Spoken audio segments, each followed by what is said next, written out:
আমি তোদের মালিক, আমি তোদের খালিক।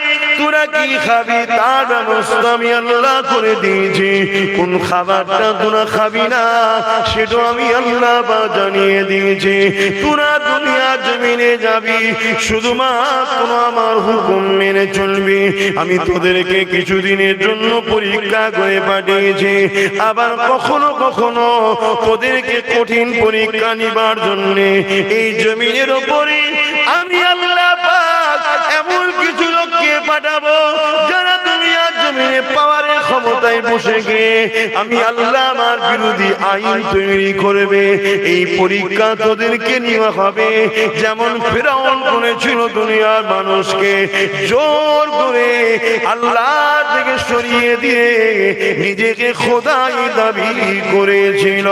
ওই সময় যারা ফিরআউনের কথা মানেনি, আমল করে ফিরআউন তাদেরকে আযাবে জাহান্নাম দিয়েছে, তাদেরকে কষ্ট দিয়েছে, মারধর করেছে, হত্যা করেছে। ওরে আমার বান্দা বান্দিরে, তোরা কি জানিস না এই জমিনের উপরে মা সাদরা বলে একজন মহিলা ছিল, যে কিনা গরীব ছিল। আমি আল্লাহ তাকে পরীক্ষা নিয়েছিলাম। ফিরআউনের ঘরে সে কাজ করত, ফিরআউনের মেয়ের সে চুল আঁচড়াতে লেগেছিল। তার অন্তরে যে আমার প্রেম ছিল আমি আল্লাহ সেটা জানতাম। কিন্তু আমি আল্লাহ বলেছি বান্দা বান্দিরে, আমি তোদেরকে পরীক্ষা নেব।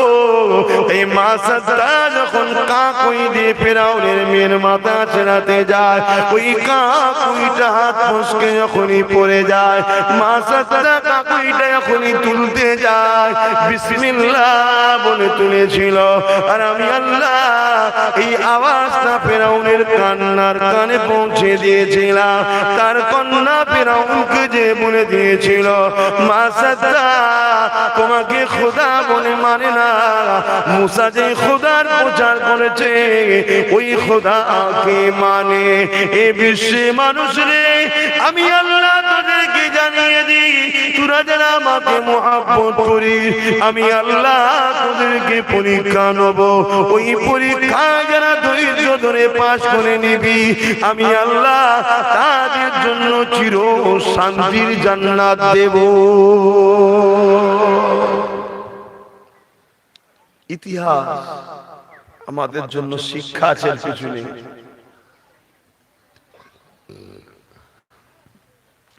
আমাদের জন্য পিছনে শিক্ষা আছে। আমার আব্বাদের অসুবিধা হচ্ছে না তো?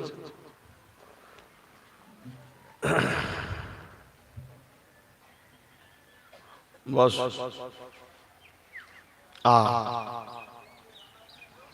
সব কিছুর আগে আল্লাহ, ঠিক না বেঠিক? যদি এই জায়গাটা ঠিক রাখতে পারি তাহলে কামিয়াব, নাই বেকার হয়ে যাবে। আল্লাহ পাকের এই বান্দিকে ফিরআউন ডাক দিল, এ মা সাদরা শুনলাম নাকি তুমি মুসা যে আল্লাহর কথা বলেছে ওই আল্লাহকে মেনে নিয়েছো? মা সাদরা চিন্তা করতে লেগেছে, আমি যদি বলি হাত নাকি মেনে নিয়েছি এই জালিম আমাকে জুলুম করবে, আর আমি যদি মিথ্যা কথা বলি না মানিনি আমার আল্লাহ আমার উপরে নারাজ হয়ে যাবে। কিন্তু শরীয়তের মাসলায় যেখানে জান যাবার ব্যাপার থাকবে সেই জায়গায় ইসলামে ছাড় আছে। মিথ্যা কথা বলে পরে এসে কাফারা দিতে হয়, 3টে রোজা রাখতে হয়। যেখানে জান যাবার ব্যাপার থাকবে অন্য জায়গায়, বা আপনাদের স্বামী স্ত্রীর সংসারটাই ভেঙে যাবে এমন ক্ষেত্রে কথা বুঝে আসছে।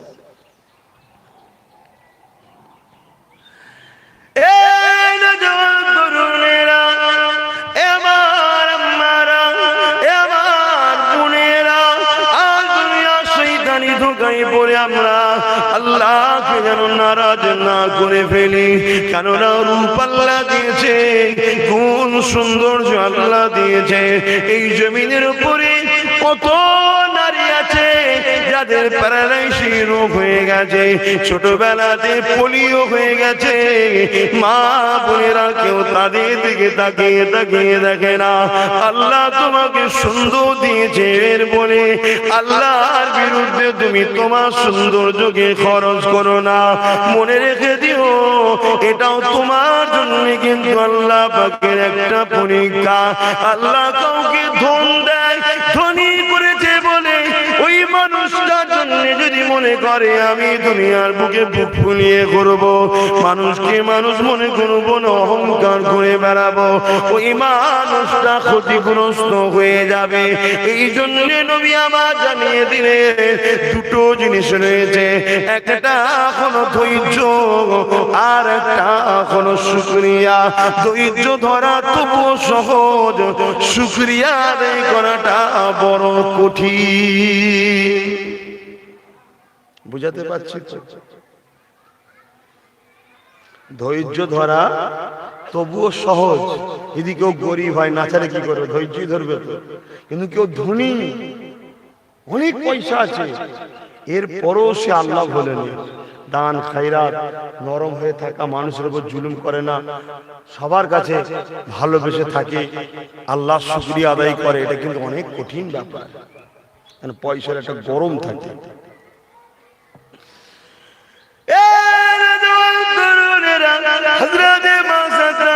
বলছিলাম ভেবে দেখুন আল্লাহ পাকের এই বান্দির উপরে কি জুলুম হয়েছিল, এইরকম পরীক্ষা তো আল্লাহ আমাদেরকে নাই না গো।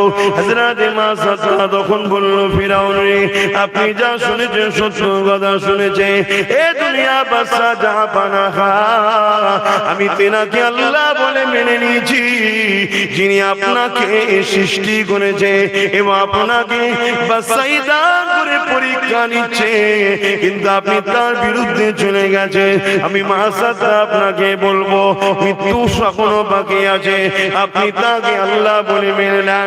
ফিরাউন রেগে লাল হয়ে যায়, এ মাসাদরা তুমি আমার উপরে কথা বলো, এই পৃথিবীর সম্রাট আমি, বাদশা আমি, তুমি আমার উপরে কথা বলো, তুমি আমাকে এখনো সময় আছে খোদা বলে মেনে নাও, তোমাকে আমি আজাদ দেবো, মুক্তি দেবো এবং তোমাকে সুন্দর মহল বানিয়ে দেবো। এ মাসাদরা রে, তুমি আমাকে খোদা বলে মেনে নাও। মাসাদরা একটাই কথা বলে, না আমি তেনাকে খোদা বলে মেনে নিয়েছি, যিনি কায়নাতের একমাত্র মালিক, যিনি মুসাকে আমাদের জন্য পথ প্রদর্শক নবী হিসাবে পাঠিয়েছে, তিনি হলেন রব্বুল আলামিন, তিনা আজ আল্লাহ বলে মেনে নিয়েছি। এই যুবকেরা ফিরাউন রেগে লাল হয়ে গেল, সৈন্য সামন্তদেরকে বলতে লাগলো, এ সৈন্য রাজা, এমন করে বিশাল একটা কড়া জোগাড় করো, ওই কড়াতে তেল নিয়ে আসো, তেল নিয়ে আসা হলো, কড়া নিয়ে আসো, আগুন জ্বালানো হলো, ওই আগুনের চূড়ার উপরে কড়াকে বসিয়ে দেওয়া হলো, তেলটা তাতে ঢেলে দেওয়া হলো, টকবক করে ফুটতে লাগলো। মাসাদরা আল্লাহ পাকের বান্দি, বান্দির পরীক্ষা শুরু হয়ে গেল। তিনটে বাচ্চাকে নিয়ে দাঁড়িয়েছিল, এমন করে বড় ছেলেটাকে ধরে নিয়ে সৈন্যরা ওই গরম তেলেতে ছেড়ে দিল। ছটফট করতে করতে ছেলেটা ঠান্ডা হয়ে গেল, মায়ের চোখ দিয়ে পানি বেরিয়ে গেল। ফিরাউন বলতে লেগেছে, মাসাদরা রে, এখনো দুটো সন্তান আছে, তোকে ছেড়ে দেবো, তুই আমাকে খোদা বলে মেনে নে। এই পরীক্ষা আপনাদের হচ্ছে, এতেই আমরা বাঁচতে পারছি না। এই পরীক্ষা দিল্লাই কি দশা হবে আমাদের?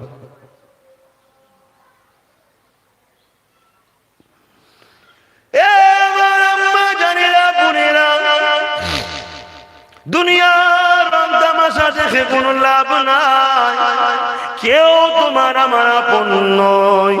ক্ষণস্থায়ী সব দরদ দেখায়, ক্ষণস্থায়ী সব ময়া দেখায়, কিন্তু আপন হলো একমাত্র আল্লাহ, আল্লাহর রাসূল। বাকি সব কিছুক্ষণের জন্য মা বেটার সম্পর্ক, বাপ বেটির সম্পর্ক, ভাই বোনের সম্পর্ক, স্বামী স্ত্রীর সম্পর্ক, এসব দুনিয়া দুনিয়া দুনিয়া, এসব দুনিয়া আখিরাতে কোনো কাজে লাগবে না। আরে আল্লাহকে ধরো, নবীকে ভালোবাসো, তারা আখিরাতে কাজে লেগে যাবে। হযরতে মা সাদরাকে আবার বলে, মা সাদরা, এখনো সময় আছে, আল্লাহকে ছেড়ে দে, আমাকে খোদা বলে মেনে নে।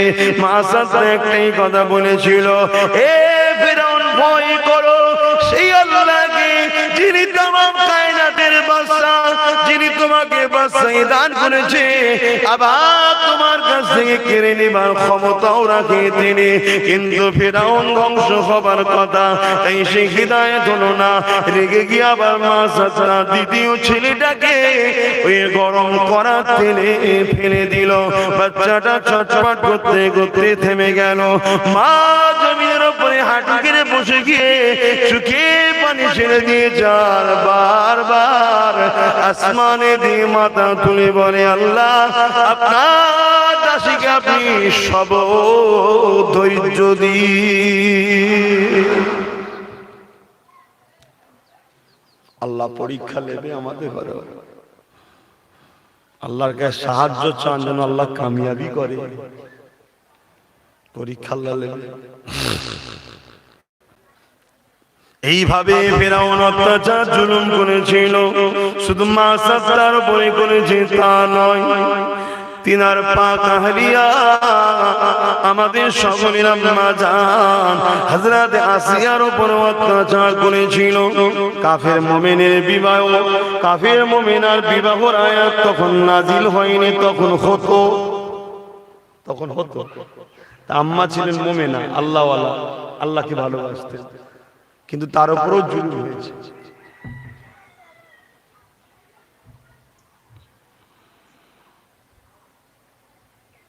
দরুদ শরীফ আল্লাহুম্মা সাল্লি আলা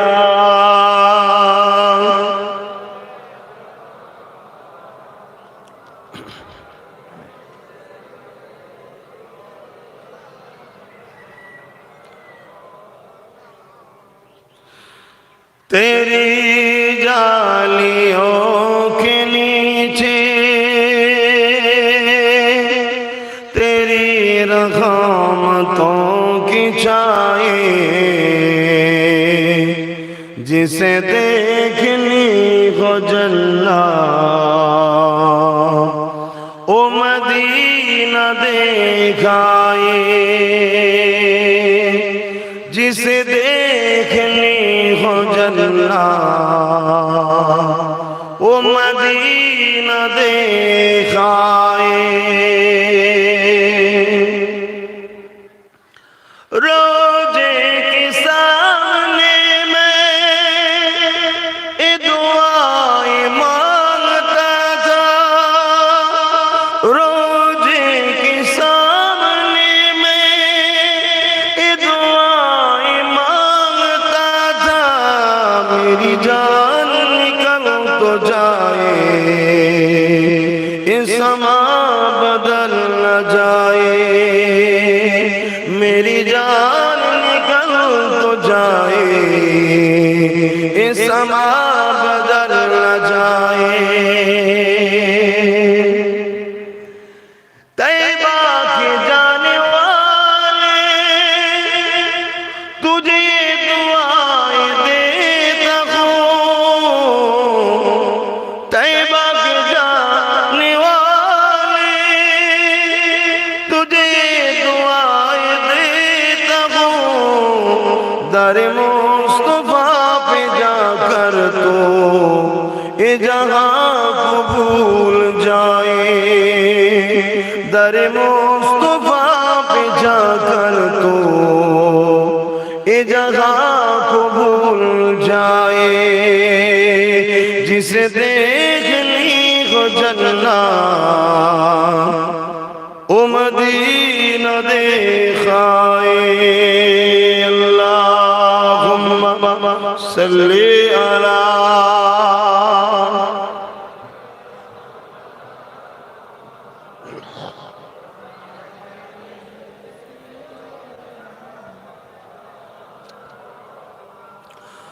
মুসলমান ছেলে মেয়েরা, তরুণীরা, বাবেরা, এ নওজওয়ান তরুণেরা, আল্লাহ বাদা বাংলা বাঙালিদেরকে পরীক্ষা নেবে। ফিরাউনকে আল্লাহ পাওয়ার দিয়েছিল, ও পাওয়ারের জন্য আল্লাহ বিরুদ্ধে লেগেছিল। আমার আল্লাহ ছাড় দেয়, ছেড়ে কিন্তু দেয় না।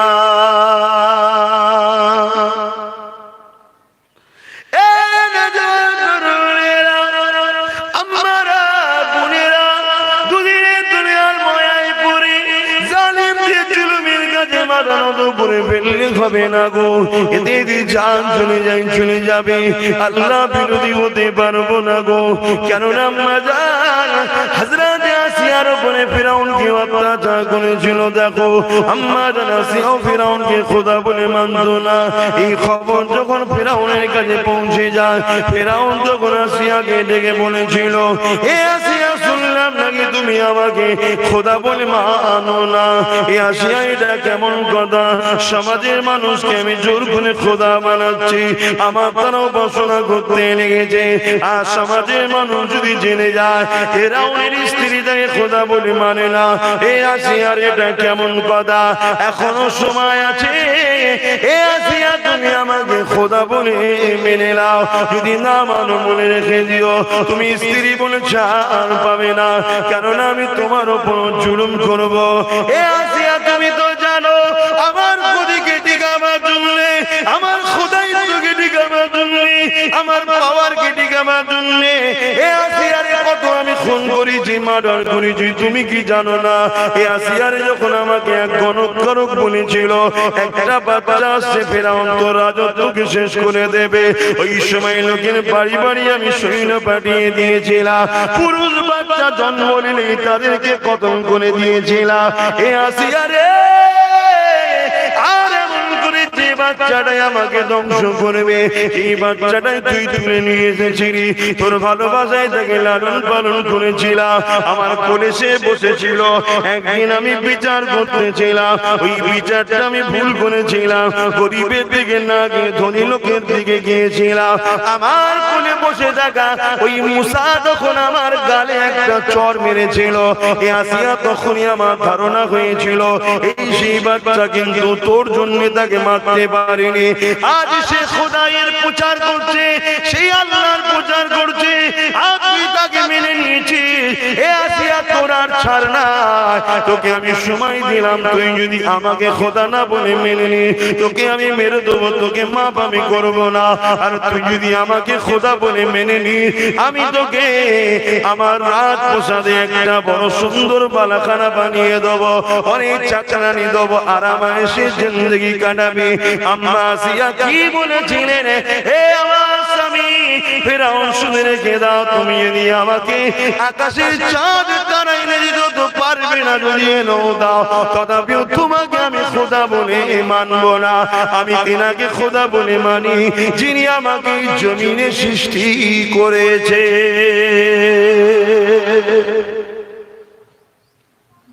এই পরীক্ষা বাবা নতুন নয়, আজও আমাদের মা বোনেদের পরীক্ষা চলছে, বাপ ভাইদের পরীক্ষা চলছে, কিন্তু আমরা ছোট ছোট পরীক্ষাতেই পাস করতে পারছি না। ভাই ভাইয়ের সঙ্গে ঝগড়া করে ফেলছি সামান্য একটু জায়গার জন্য, সামান্য একটু পজিশনের জন্য মুসলমান মুসলমানের সঙ্গে ঝগড়া করছি, আর তারা আল্লাহর জন্য কি করেছে দেখুন। অসুবিধা হচ্ছে বলবো না, থাকবে। আম্মা জান আসিয়াকে এইভাবে যখন বোঝাতে লাগলো, কয়েকদিন বোঝাবার পরে যখন বুঝলো না, ফিরাউন তখন সৈন্যদেরকে বলল, এ আমার সৈন্যরা আসিয়াকে নিয়ে যাও। কয়েকজন সৈন্য বলল, মহারাজ রাজামশাই এটা কেমন করে হতে পারে, আপনার সেই স্ত্রী।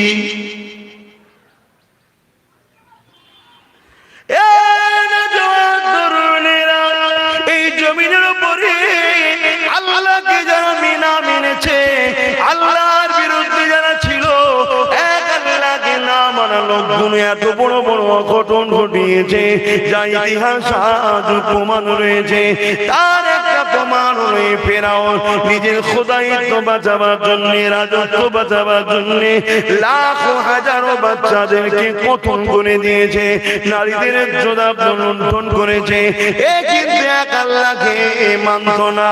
আজকে নিজের স্ত্রীকে যেমন করে সৈন্যদের হাতে তুলে দিল, যাও টেনে নিয়ে যাও, এর পায়ে দড়ি বেঁধে ঘিসড়ে ঘিসড়ে ঘিসড়ে ঘিসড়ে ঘোড়ার পায়ে দড়ি বেঁধে মরুভূমির ওপর দিয়ে টেনে নিয়ে যাও। আরে জালিম ফিরাউনের অত্যাচারের কোনো শেষ নাই।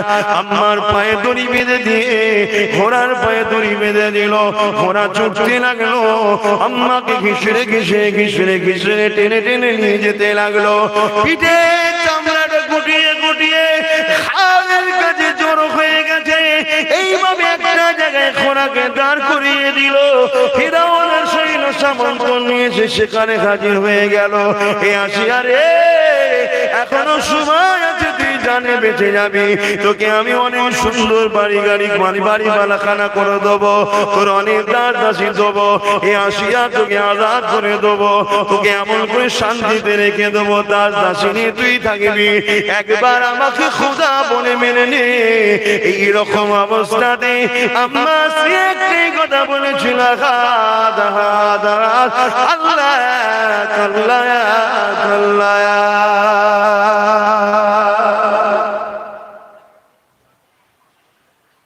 ফেরাউন রাগে তো ওইভাবে ফেলে দিয়ে চলে এসছে, গরম বালির বুকে ভাড়ে পাথর দিয়ে চলে এসছে।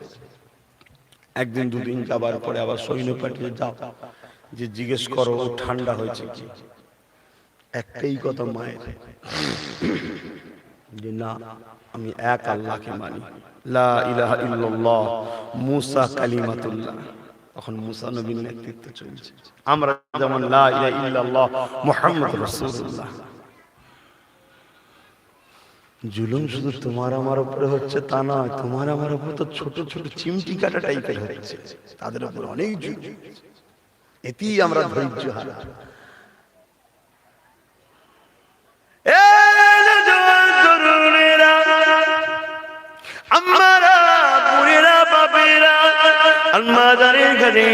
সৈন্য চলে আসলো, সৈন্যকে আম্মা একটাই কথা বললো, না আমি সেই আল্লাহকে মানি, আমার যদি জান চলে যায় আমি আমার সুরক্ষা মালিক আল্লাহকে ছাড়বো না।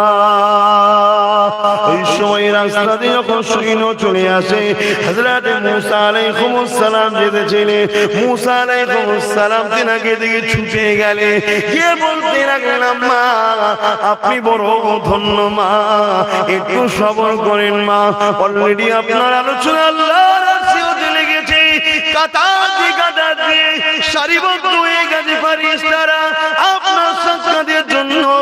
এমন সময় আলোচনা হতে না হতেই দেখা যায় ছায়া হয়ে গেল, ফেরেশতারা ডানা দিয়ে ছায়া করে দিয়েছে। এ যুবকেরা, তরুণেরা, বাপেরা, আমার আল্লাহ ফেরেশতাকে পাঠিয়ে দিল, এ আমার ফেরেশতারা যা রে যা, পৃথিবীর বাদশার স্ত্রী আমি আল্লাহ আমাকে মহব্বত করেছে, আমার বান্দিকে তার স্বামী অনেক অফার দিয়েছে, যে কিনা পৃথিবীর রাজার স্ত্রী, সে তো দুনিয়া সবার গলায় পা দিয়ে ঘুরবে, তা না করে সে আমি আল্লাহ আমার দাসত্ব স্বীকার করে নিয়ে আমার কাছে মাথাটা নত করে দিয়েছে। বাদশা তাকে ফেরাউন অনেক অফার দিয়েছে, সব কিছু ঠোকর মেরে সরিয়ে দিয়েছে। এ আমার ফেরেশতারে যা, আমার আসিয়া কি চাই জিজ্ঞাসা করে আয়। ফেরেশতারা চলে এলো, আম্মাকে সালাম দিয়ে বলতে লাগলো, আপনি বড় ধন্য, আল্লাহ পাক পাঠিয়েছে, আপনার কি দিলে আসা, আপনি কি চান বলে। আম্মা এই সময় জানিয়েছিলে, এ আল্লাহ পাকে ফেরেশতারে যাও, আমার আল্লাহ পাককে যে বলো জান্নাতে যেন আমাকে একটা সুন্দর জায়গা দেয়। এইভাবে আম্মা খবরটা নিয়ে চলে গেল। আমার আল্লাহ পাক বলতে লেগেছে, ফেরেশতারে না, আমার আসিয়া আরো কিছু চাওয়ার হক রাখে, তোরা আবার তার কাছে যা। ওই সময় আম্মার মনে পড়ে যায়, ফেরাউন বলেছিল তোকে তোকে রাজপ্রাসাদ বানিয়ে দেবো, রাজপ্রাসাদের মধ্যে দাসী নিয়ে থাকবি। এমন করে আমার মনে পড়ে যায় এই সময় আমার আম্মা বলেছিলেন, ফেরেশতারে আমার আল্লাহ পাককে যে বলে দেন যে আপনার দাসী আপনার বান্দি জান্নাতের মধ্যে একটা মতির মহল চায়, আর এমন জায়গায় মতির মহলটা হবে ওই মহল থেকে যেন আপনার বান্দি আপনাকে সর্বসময় দেখতে পায়। ফেরেশতারা বড় করতে লেগেছে, এটা বড় বড় চাওয়া হয়ে গেল। কিন্তু আমার আল্লাহ পাক অন্তর্যামী আওয়াজ দিয়ে দিয়েছে, এ ফেরেশতা কি বললে তোমরা? আমার বান্দি নাকি আমার কাছে বড় চেয়ে ফেলেছে? না না না ফেরেশতারা, তোমরা কি জানো না ওই যে আমার জান্নাতের মতির মহলটা কার জন্য বানিয়েছি? তোমরা কি জানো না ওই বান্দা ওই মতির মহলটা তো আমি আল্লাহ আমার আসিয়ার জন্যই বানিয়ে রেখেছি। আমার আসে ওই জায়গা থেকে যখন খুশি তার আফসোসটা আল্লাহ পাককে দেখতে পাবে। এত সহজ নয় বাবা আল্লাহ পাওয়া। আজ আমার মা বোনেরা, পর্দা হলো আমাদের জন্য একটা ফরজ। আমরা নিজেরাই তো পর্দা ছেড়ে দিয়েছি, আজকে আবার বিভিন্ন জায়গায় পর্দা ধরে টানাটানি হচ্ছে। গতকাল কি শুনলাম আমাদের হাওড়া জেলা মাকড়দাতে পর্দা করে যাওয়ার জন্য স্কুলের ম্যাডাম মেরেছে। বুঝতে পারছেন তো আমার বাংলা কোথায়? এখন আব্বাস সিদ্দিকী বললে তো আপনারা আমাকে আবার দোষ দেবেন না। আমাকে যারা খারাপ মন্দ বলেছিলেন, এখনো কি আপনাদের ঘুম ভেঙেছে না ভাঙেনি? না এখনো ঘুমোচ্ছেন? আর ঘুম ভেঙে কি করবেন? তবে একটা জিনিস মনে রাখবেন, খতমাল্লাহু আলা কুলুবিহিম, যাদের অন্তরে আল্লাহ মোহর মেরে দেবে তারা কোনোদিন পরিবর্তন হবে না। তুমি এখনো বুঝতে পারো না আগামী দিন তোমার উপরে কি হচ্ছে। প্রথম 3 তালাক ধরলো, তারপরে আর একটা জিনিস ধরলো, এখন এবারে এই হিজাব পর্দাটা ধরেছে। কথা বুঝছেন না?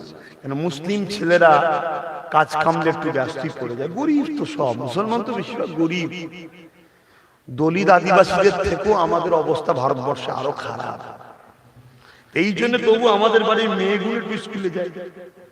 দেখছে আরে মেয়েগুলো শিক্ষিত হলে বাচ্চাগুলোকে শিক্ষিত করবে। মা যদি শিক্ষিত হয়, মূল জায়গা তো মা, প্রথম শিক্ষক কে? বাচ্চাদের মা শিক্ষিত হবে। মেয়েগুলোকে তো রুকাও যাচ্ছে না। কি করা যায়? ওদের ধর্মীয় পর্দাতে হাত দেয়, হিজাব করা যাবে না, অটোমেটিক ওরা পর্দা ছাড়বে না, অমনি বলবো স্কুলে আসতে হবে না। এটা পলিসি। কিন্তু আজ আমরা এতগুলো বাপ, এতগুলো ভাই কি করছি? আমরা কিছু করতে পারছি? কেন করতে পারছি না?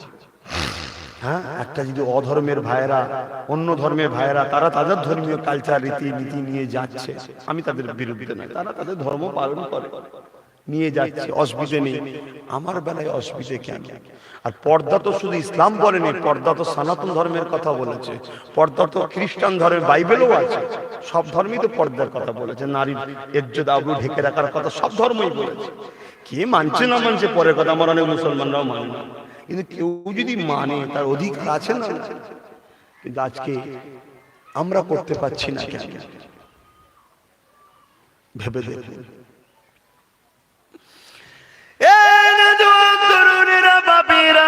আল্লাহ পাকে কোন পরীক্ষা নেবে, এ সন্ত্রাসগুলোর বিচার আল্লাহ অবশ্যই করে দেবে। এদেরকে আল্লাহ নেস্তে নাবুদ করে দেবে, মিটিয়ে দেবে। কেননা পর্দা কারো বাপের আইন নয় যে বাবা জোর করে ঠেলে উড়িয়ে দিলাম, না, এটা আমার আল্লাহ পাকের বিধান। আল্লাহর বিধানের যুগে যুগে যারা হাত দিতে গেছে তাদেরকে আল্লাহ পাক মিটিয়ে দিয়েছে গো। কোন নারী পর্দায় থাকবে থাকবে না সেটা তার ব্যাপার, আল্লাহ পাকের সঙ্গে বুঝে নেবে। কিন্তু আমি আজকে এখানে চিৎকার দিচ্ছি কেন?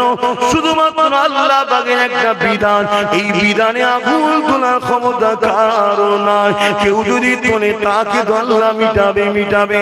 আমরা যারা আল্লাহ আল্লাহকে মানি, আমি আপনাদেরকে জিজ্ঞাসা করি আমার আল্লাহ পাকের এমন কোন আইন আছে যে আইনটা মানুষের জন্য ক্ষতিকারক?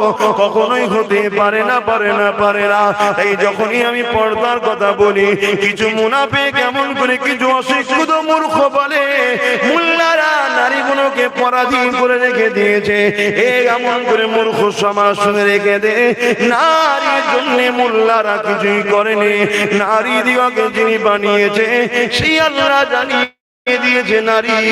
এই সমাজে কিছু চরিত্রহীন লোক আছে যারা তোদেরকে উলঙ্গ করতে চায়, যারা তোদের দেহকে শোষণ করতে চায়। আর আমি আল্লাহ তোদেরকে পবিত্র রেখেছি, তোদের জন্য একজনই হালাল হবে তোর স্বামী, যে তোকে সারা জীবন ধরে রাখবে। আমার আল্লাহ কোরআনের মধ্যে জানিয়ে দিল তোরা এমন করে ভালোবাসা, তোদের মধ্যে ভালোবাসা আর দয়া আমি আল্লাহ তোদের সংসারে পড়িয়ে দিই। ভালোবাসাটা কি বুঝলাম? যখন আমাদের যৌবন থাকে, স্বামী স্ত্রীর মিলন, মহব্বত, ভালোবাসা। কিন্তু রহমতটা কি আমার আল্লাহ জানিয়ে দিল, ও আমার বান্দা বান্দিরে, এমন একটা সময় তোদের জীবনে এসে যাবে তোদের নিজেদের একে অপরের কোনো প্রয়োজন নাই, তোরা বুড়ো বুড়ি হয়ে যাবি, কিন্তু তথাপিও তোরা আমার রহমতের উসিলায় এক মুহূর্তে একে অপরকে দেখে থাকতে পারবি না। এটাই হলো আমি আল্লাহ তোদের উপরে দয়া করলাম। কোরআন খুলুন, দেখুন, এক আল্লাহ ভালোবাসা দিয়েছে, আবার আল্লাহ রহমত দিয়েছে এই সংসার জীবনে। এটা তো তার সৃষ্টি। নারীরা কি খাবে, কিভাবে চলবে, কিভাবে পড়বে, পুরুষরা কি খাবে, কিভাবে চলবে, কিভাবে পড়বে, এটা তো আমাদের হাতে নাই, আমাদের সরস্বতী আল্লাহ ঠিক করে দিয়েছে। এখন এরপরে আবার কিছু মানুষ বলতে লাগে নারী আর পুরুষের সমান অধিকার দিতে হবে। হ্যাঁ, সমান অধিকার ইসলাম তো দিয়েছে রে বাবা, পৃথিবীর কেউ নারীদেরকে মর্যাদা দেয়নি। আর যারা নারীদের কথা বলতে লেগেছে, খেয়াল করে দেখুন তাদের মধ্যে অনেকে নিজেরা নিজেদের বিবিদের ঘরে ছেড়ে দিয়ে বসে আছে, তাদের মধ্যে অনেকে নিজেরা নিজেদের পরিবারকে জুলুম অত্যাচারও করে।